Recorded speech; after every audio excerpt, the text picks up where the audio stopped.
appearance.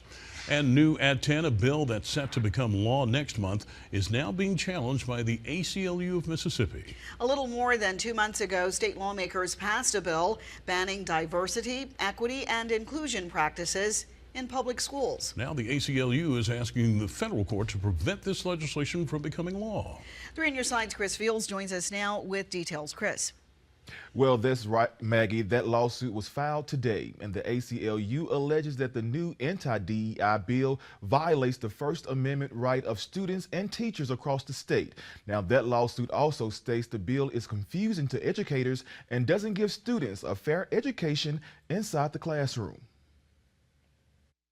HB 1193 is a direct assault on the First Amendment rights of free speech, free belief, and free expression. Joshua Tom is the legal director at ACLU. He wants the courts to now intervene and take swift action when it comes to what is being taught inside the classroom. According to the complaint, House Bill 1193 violates the First and 14th Amendments by imposing the state government's preferred views on matters of public concern. Now, those concerns include things such as race, gender, and sexuality on students and educators across Mississippi and censoring contrary views.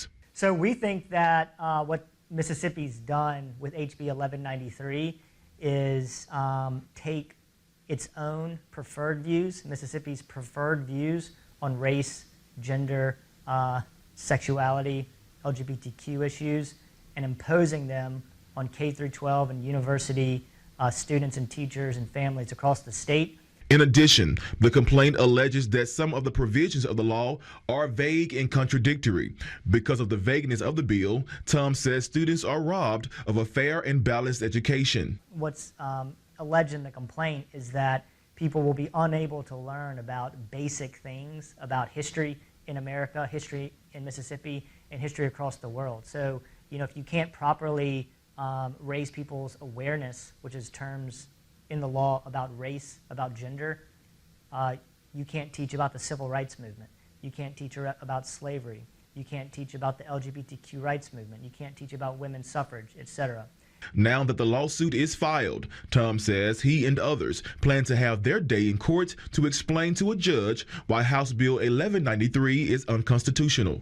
And we think it's very important that Mississippi not impose its preferred viewpoints and censor its disfavored viewpoints on students and educators across the state.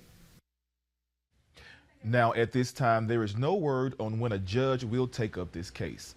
I'm Chris Fields, 3 on Your Side. All right, Chris.